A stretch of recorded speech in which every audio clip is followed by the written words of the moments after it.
Hello guys, welcome back to my YouTube channel. So ಇವತ್ತು ನಾವು ಒಂದು ಪ್ಲೇಸಿಗೆ ಹೊರಟಿದ್ದೇವೆ. ಉತ್ತರ ಕರ್ನಾಟಕ ಆ ಕಡೆ ಹೋಗಿರುವಂಥದ್ದು. ನಾವು ಟ್ರೈನಲ್ಲಿ ಹೋದ್ದು, ಅಂದರೆ ಅಲ್ಲಿಗೆ ರೀಚ್ ಆಗುವಾಗ ಮಾರ್ನಿಂಗ್ ಆಗಿದೆ.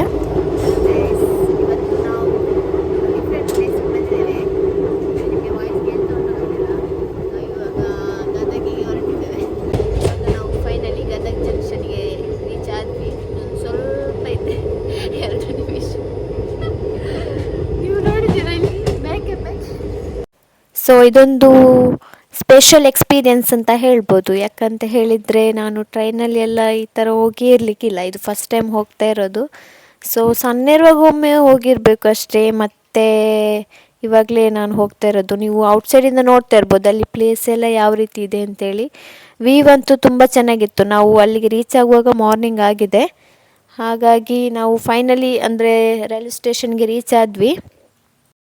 ನಾವು ರೀಚ್ ಆಗುವಾಗ ಮಾರ್ನಿಂಗ್ ಆಗಿದೆ, ಹಾಗಾಗಿ ನಾವು ಸ್ವಲ್ಪ ವೆಯ್ಟ್ ಮಾಡಿದ್ವಿ, ಅಂದರೆ ತಮ್ಮ ಬರಲಿಕ್ಕಿದ್ದ ಹಾಗೆ ಸ್ವಲ್ಪ ವೀಡಿಯೋ ಎಲ್ಲ ಮಾಡ್ಕೊಂಡಿದ್ವಿ. ಸೊ ನಾವು ಅಲ್ಲಿಗೆ ರೀಚ್ ಆದ್ವಿ. ಮತ್ತು ನೆಕ್ಸ್ಟ್ ನಾವು ತಮ್ಮನಿಗೆ ವೆಯ್ಟ್ ಮಾಡ್ತಾ ಇದ್ವಿ, ಅಂದರೆ ಅವ ಬೇರೆ ಬೋಗಿಯಲ್ಲಿದ್ದ. ಸೊ ಹಾಗಾಗಿ ವೆಯ್ಟ್ ಮಾಡಿದ್ವಿ. ಎಂಚ ಎಂಚ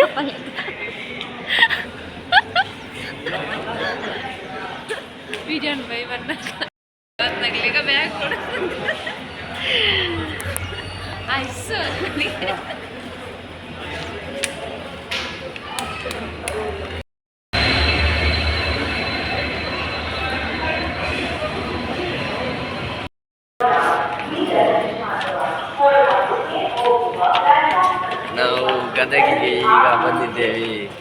ರೈಲ್ವೆ ಸ್ಟೇಷನ್ ಹೀಗೆ ಇದ್ದೇವೆ, ಈಗಷ್ಟೇ ರೀಚ್ ಆದೇವೆ. ಎಲ್ಲ ಆರಾಮಿದ್ದೇವೆ. ಹಾಗಾಗಿ ಪ್ಲೇಸ್ ಅಂತೂ ತುಂಬ ಚೆನ್ನಾಗಿತ್ತು. ಇದು ಗದಗ ರೈಲ್ವೆ ಸ್ಟೇಷನ್ ನೋಡ್ತಾ ಇರ್ಬೋದು ನೀವು, ತುಂಬ ಚೆನ್ನಾಗಿದೆ ಇಲ್ಲಿ ಪ್ಲೇಸ್ ಅಂತ. ಓಕೆ, ಅಂದರೆ ಸ್ವಲ್ಪ ಅಪ್ಡೇಟ್ ಆಗಿದೆ ಮುಂಚೆಗಿಂತ ಇವಾಗ. ಇವೊಬ್ಬ ಎಲ್ಲಿ ಹೋದ್ರೂ ಒಂದು ಈ ಥರ ಒಂದು ಕ್ರಿಯೇಟಿವ್ ಆಗಿ ಇದ್ದೇ ಇರ್ತಾನೆ. ಪಲ್ಯ ಬಾಕಿ ಇದ್ರೆ ಅವ್ರಿಗೆ ಗೊತ್ತಾಗ್ಲಿಲ್ಲ.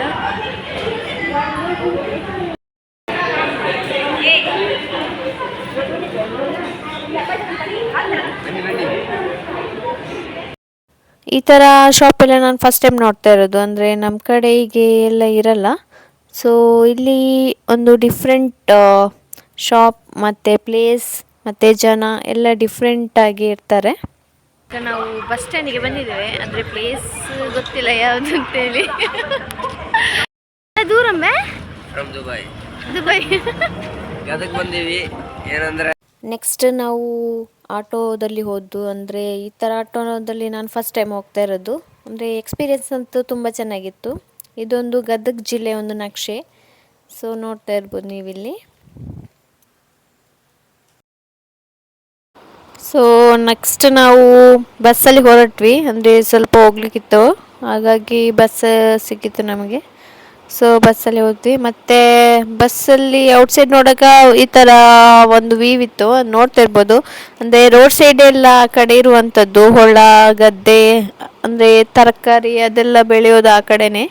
ಸೊ ನೋಡ್ತಾ ಇರ್ಬೋದು ಪ್ಲೇಸ್ ತುಂಬ ಚೆನ್ನಾಗಿತ್ತು, ಒಂದು ಪೀಸ್ ಆಫ್ ಮೈಂಡ್ ಆ ಥರ ಒಂದು ಪ್ಲೇಸ್. ಸೊ ನೋಡ್ತಾ ಇರ್ಬೋದು ಅಲ್ಲಿ. ಇದು ಪ್ಲೇಸ್ ಎಲ್ಲಿ ಅಂತ ಹೇಳಿದರೆ ನಾವು ಗದಗ್ ಆ ಕಡೆ ಹೋಗಿರುವಂಥದ್ದು. ಸೊ ನೋಡ್ತಾ ಇರ್ಬೋದು ನೀವು ಔಟ್ಸೈಡ್ ಯಾವ ರೀತಿಯಾಗಿದೆ ಅಂತೇಳಿ ಪ್ಲೇಸ್ ಎಲ್ಲ. ಒಂದು ಹಳ್ಳಿ ಥರ, ಅಂದರೆ ಇಲ್ಲಿ ಹಳ್ಳಿ ಈ ಥರ ಇರುತ್ತೆ. ಯಾಕಂತ ಹೇಳಿದರೆ ಇಲ್ಲಿನ ಜನರಿಗೆ ಇದೇ ಒಂದು ಬೇಸಾಯ ಆಗಿರುವಂಥದ್ದು. ಅಂದರೆ ಅವ್ರದ್ದು ಮನೆ ಒಂದು ಕಡೆ ಆದರೆ ಅವ್ರದ್ದು ಹೊಲ ಒಂದು ಕಡೆ ಇರುತ್ತೆ. ಸೊ ಅವರ ಅಲ್ಲಿಂದ ಇಲ್ಲಿಗೆ ಬಂದು, ಅಂದರೆ ಇಲ್ಲಿ ಅದನ್ನು ಬೆಳೆಸಿ ಮತ್ತು ಅದನ್ನು ಅವರು ಪೇಟೆಗೆ ಮಾರುವಂಥದ್ದು. ಹಾಗಾಗಿ ಇಲ್ಲಿನ ಜನರಿಗೆ ಅಂದರೆ ಇದು ತುಂಬ ಕಷ್ಟ. ಅಂದರೆ ಈ ಬಿಸಿಲಲ್ಲಿ ಅವರು ಅದೇ ಹೊಲದಲ್ಲಿ ಕೆಲಸ ಮಾಡಬೇಕು, ಅದರಿಂದ ಬಂದಮೇಲೆ ಅವರಿಗೆ ಅದರಲ್ಲಿ ಲಾಭ ಏನಾದರೂ ಸಿಗುತ್ತೆ. ಇದೆಲ್ಲ ನಾನು ಫಸ್ಟ್ ಟೈಮ್ ನೋಡ್ತಾ ಇರೋದು, ಅಂದರೆ ನಮ್ಮ ಕಡೆ ಈ ಥರ ಎಲ್ಲ ಇರಲ್ಲಲ್ಲ. ಸೊ ಹಾಗಾಗಿ ನಮಗೆ ಈ ಥರ ಪ್ಲೇಸ್ ಎಲ್ಲ ನೋಡುವಾಗ ನಮಗೆ ಡಿಫ್ರೆಂಟ್ ಅಂತ ಆಗ್ತದೆ. ಮತ್ತು ಇಲ್ಲಿನ ಜನರಿಗೆ ಅದೇ ಒಂದು ಬೇಸಾಯ ಆಗಿರುವಂಥದ್ದು. ಅಂದರೆ ತುಂಬ ವೆರೈಟಿಯಾಗಿ ಇಲ್ಲಿ ಬೆಳೆಸ್ತಾರೆ. ಜೋಳ, ಆಮೇಲೆ ರಾಗಿ, ಹತ್ತಿ ತುಂಬ ಇರುತ್ತೆ. ನಾವೆಲ್ಲ ಸ್ಕೂಲಲ್ಲಿ ಹೋಗುವಾಗ ಅಂದರೆ ಬುಕ್ಸಲ್ಲೆಲ್ಲ ನೋಡಿರ್ಬೋದು, ಅಂದರೆ ಲೈವ್ ಆಗಿ ನಾನು ಇವತ್ತೇ ಫಸ್ಟ್ ಟೈಮ್ ನೋಡ್ತಾ ಇರೋದು. ಸೊ ಫೈನಲಿ ನಾವು ಮನೆಗೆ ರೀಚ್ ಆದ್ವಿ. ಅಂದರೆ ನಾವು ಹೋಗುವಾಗ ಇದೆಲ್ಲ ಪ್ರಿಪ್ರೇಷನ್ ಮಾಡ್ತಾಯಿದ್ರು. ಇದು ನೀವು ನೋಡ್ತಾ ಇರ್ಬೋದು, ಇದೊಂದು ಅಲ್ಲಿನ ಕಲ್ಚರ್. ಅಂದರೆ ಅಕ್ಕಿಯನ್ನು ಆ ಥರ ಒಂದು ರಂಗೋಲಿ ಥರ ಹಾಕಿ ಅದ್ರ ಮೇಲೆ ಅವರನ್ನು ಕೂರಿಸ್ತಾರೆ. ನೀವು ನೋಡ್ಬೋದು ಇದರಲ್ಲಿ. ಅಂದರೆ ನಮ್ಮ ಕಡೆ ಬೇರೆ ಥರ, ಅಂದರೆ ಇಲ್ಲಿ ಈ ಕಡೆ ಎಲ್ಲ ಈ ಥರ ಮಾಡುವಂಥದ್ದು. ನಾನು ಇದೆಲ್ಲ ಫಸ್ಟ್ ಟೈಮ್ ನೋಡ್ತಾ ಇರೋದು. ನಮ್ಮ ಕಡೆ ಬೇರೆ ರೀತಿಯಾಗಿ ಮಾಡ್ತಾರೆ, ಆದರೆ ಇಲ್ಲಿ ಈ ಥರ ಮಾಡುವಂಥದ್ದು. ಅದ್ರ ಮೇಲೆ ಅಂದರೆ ಅವರು ಕೂತ್ಕೋಬೇಕಾಗುತ್ತೆ, ಮತ್ತು ಅವ್ರಿಗೆ ಅರಿಶಿನ ಎಲ್ಲ ಹಚ್ತಾರೆ. ಅದೆಲ್ಲ ನಾನು ಫಸ್ಟ್ ಟೈಮ್ ನೋಡ್ತಾ ಇರೋದು. ಅಂದರೆ ನೀವು ಅಲ್ಲಿದ್ದು ಮನೆ ಕೂಡ ನೋಡ್ತಾ ಇರ್ಬೋದು, ಡಿಫ್ರೆಂಟ್ ಆಗಿದೆ. ಅಂದರೆ ಒಂದು ಹಳ್ಳಿ ಥರ ಇರುವಂಥದ್ದು ಆ ಮನೆ, ತುಂಬಾ ಡಿಫ್ರೆಂಟ್ ಆಗಿದೆ. ಮತ್ತು ಅವರಿಗೆ ಈ ಥರ ಅರಿಶಿನ ಎಲ್ಲ ಹಚ್ತಾರೆ.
ಶಾಂತಿ ಹೊರ ಏನೋ ಇದ್ರು ನೋಡು.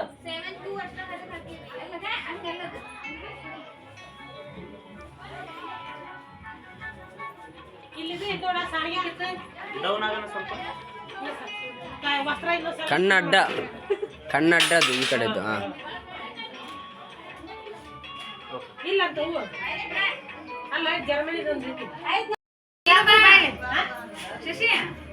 ನೆಕ್ಸ್ಟ್ ಅವರನ್ನು ಅಂದರೆ ಔಟ್ಸೈಡ್ ಈ ಥರ ಕೂರಿಸಿ ಅವರಿಗೆ, ಅಂದರೆ ನಮ್ಮ ಕಡೆ ಮದುವೆಯಲ್ಲಿ ಯಾವ ರೀತಿಯಾಗಿ ಶಾಸ್ತ್ರ ಎಲ್ಲ ಮಾಡ್ತಾರೆ, ಅಂದರೆ ಇಲ್ಲಿ ಸೀಮಂತದಲ್ಲಿಯೂ ಇವರು ಈ ಕಡೆ ಈ ಥರ ಒಂದು ಶಾಸ್ತ್ರ ಮಾಡ್ತಾರೆ. ಇದು ಅವ್ರದ್ದು ಹಸ್ಬೆಂಡ್. ಸೊ ಅವ್ರ ಹಸ್ಬೆಂಡ್ ಕೈಯಿಂದ ಈ ಥರ ಒಂದು ನೀರೆಲ್ಲ ಹಾಕ್ಸಿ ಒಂದು ಶಾಸ್ತ್ರ ಥರ ಮಾಡ್ತಾರೆ ಇಲ್ಲಿ. ನಾನು ಇದೆಲ್ಲ ಫಸ್ಟ್ ಟೈಮ್ ನೋಡ್ತಾ ಇರೋದು. ನಮ್ಮ ಕಡೆ ಈ ಥರ ಎಲ್ಲ ಇರಲ್ಲಲ್ಲ. ಸೊ ಇದೆಲ್ಲ ನಮಗೆ ನೋಡೋಕೆ ಖುಷಿ ಆಗ್ತದೆ. ನೋಡ್ಬೋದು, ಇಲ್ಲಿನ ಕಲ್ಚರ್ ಒಂದು ಬೇರೆ ರೀತಿಯಾಗಿರುತ್ತೆ.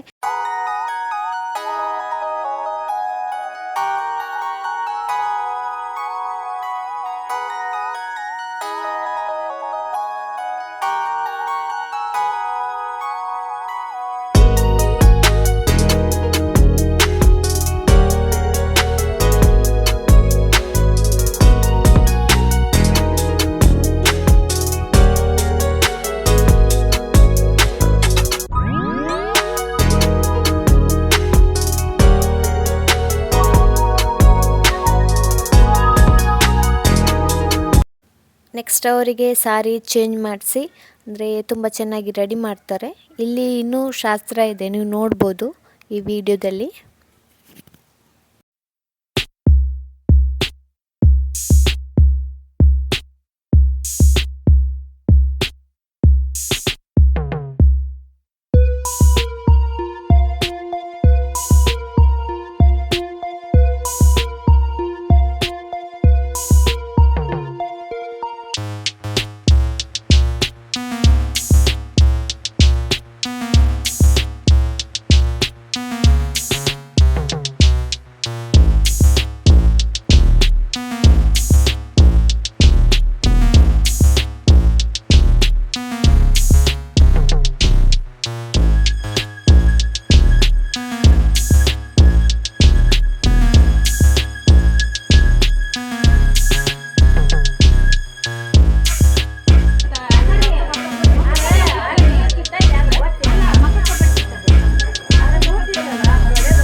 ನೋಡ್ತಾ ಇರ್ಬೋದು ನೀವು ಇದು ಈ ವಿಡಿಯೋದಲ್ಲಿ.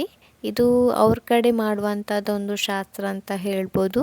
ಅಂದರೆ ತಲೆಗೆ ಆ ಥರ ಒಂದು ಕಟ್ತಾರೆ. ಅಂದರೆ ನಾನು ಈ ವಿಡಿಯೋ ಮಾಡುವಾಗ ನಾನು ಇರಲಿಲ್ಲ, ಯಾಕಂದರೆ ಇದು ತಮ್ಮ ವಿಡಿಯೋ ಮಾಡಿದ್ದು, ನನಗೆ ಅದು ಸರಿಯಾಗಿ ನೋಡ್ಲಿಕ್ಕೆ ಆಗಲಿಲ್ಲ ಏನಂತೇಳಿ. ಸೊ ಇದು ಅವರದ್ದೊಂದು ಕಲ್ಚರ್. ಅಂದರೆ ನೆಕ್ಸ್ಟ್ ಅವರಿಗೆ ಈ ಥರ ಅರಿಶಿನ ಎಲ್ಲ ಹಾಕಿ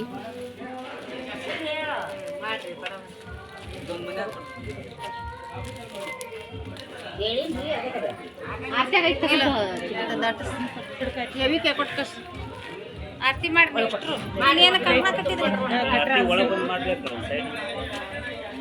ಸೈಡ್ ನಿಂತ್ ಮಾಡ್ಬೇಕಂತ ಮಾಡ್ರಿ.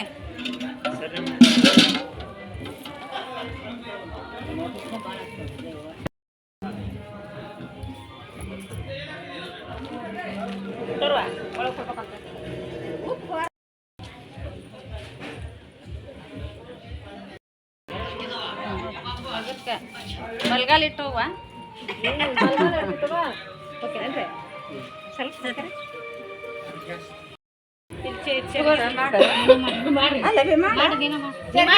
ಚರಿಗೆ ಇಟ್ರಿ. ಚರಿಗೆ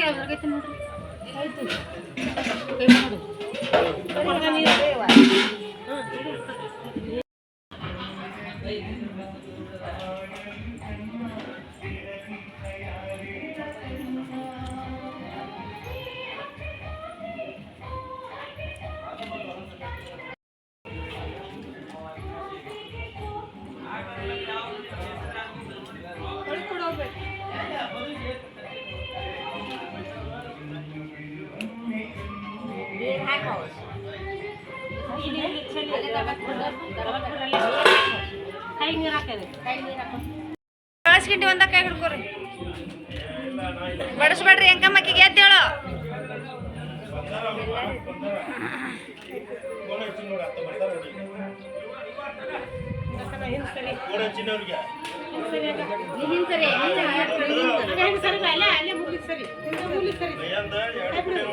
ಹೆಂಕಮ್ಮ ನೀ ನಡು ಕೊಡ.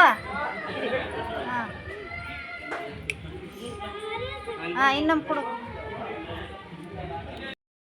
ಹಿಂದಗಡೆ ತಗೋರಿ, ಇದನ್ನ ತೋರಿ.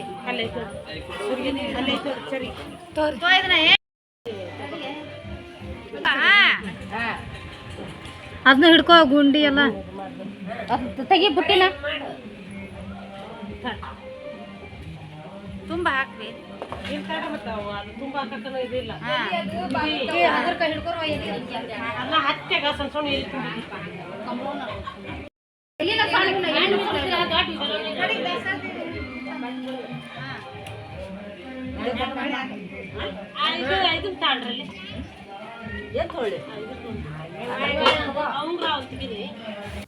ಸೊ ನೋಡಿದ್ರಲ್ಲ, ಇದು ಇಲ್ಲಿನ ಒಂದು ಸೀಮಂತ ಶಾಸ್ತ್ರ ಅಂತ ಹೇಳ್ಬೋದು. ಹಳ್ಳಿ ಕಡೆ ಈ ಥರ ಇರುತ್ತೆ, ನೀವು ನೋಡಿದ್ರಲ್ಲ. ನೆಕ್ಸ್ಟ್ ಹುಡುಗ ಹುಡುಗಿಯನ್ನು ಈ ಥರ ಕೂರಿಸಿರ್ತಾರೆ. ಅವ್ರಿಗೆ ಈ ಥರ ಹೂವಿನ ಮಾಲೆ ಎಲ್ಲ ಹಾಕಿ ನೆಕ್ಸ್ಟ್ ಫೋಟೋ ಎಲ್ಲ ತೆಗಿಸ್ತಾರೆ. ಅಂದರೆ ನಮ್ಮ ಕಡೆ ಎಲ್ಲ ಸ್ವೀಟ್ ಎಲ್ಲ ತುಂಬ ಇಡೋ ಥರ ಶಾಸ್ತ್ರ, ಅಂದರೆ ಇಲ್ಲಿ ಆ ಥರ ಎಲ್ಲ ಸ್ವಲ್ಪ ಇಟ್ಟು ಮತ್ತು ಅವರಿಗೆ ಏನಾದರೂ ಗಿಫ್ಟ್ ಥರ ನಾವು ಕೊಡಬೇಕಾಗುತ್ತೆ. ಇದು ಈ ಕಡೆ ಇರುವಂಥದ್ದೊಂದು ಕಲ್ಚರ್ ಅಂತ ಹೇಳ್ಬೋದು. ಹಾಗೆಯೇ ಈ ವಿಡಿಯೋ ನಿಮಗೆ ಇಷ್ಟ ಆದರೆ ನನ್ನ ಯೂಟ್ಯೂಬ್ ಚಾನಲ್ ಏನಿದೆ ಐಶು ಸಿ.ಕೆ ಬ್ಲಾಗ್ಸು, ಅದನ್ನು ಸಬ್ಸ್ಕ್ರೈಬ್ ಮಾಡಿ, ಶೇರ್ ಮಾಡಿ, ಹಾಗೆ ಕಮೆಂಟ್ ಮಾಡಿ. ಸೊ ಹೊಸ ವಿಡಿಯೋದ ಜೊತೆ ನಾನು ಮತ್ತೆ ನಿಮಗೆ ಸಿಗ್ತೀನಿ. ಅಲ್ಲಿವರೆಗೂ ಥ್ಯಾಂಕ್ ಯು ಸೋ ಮಚ್.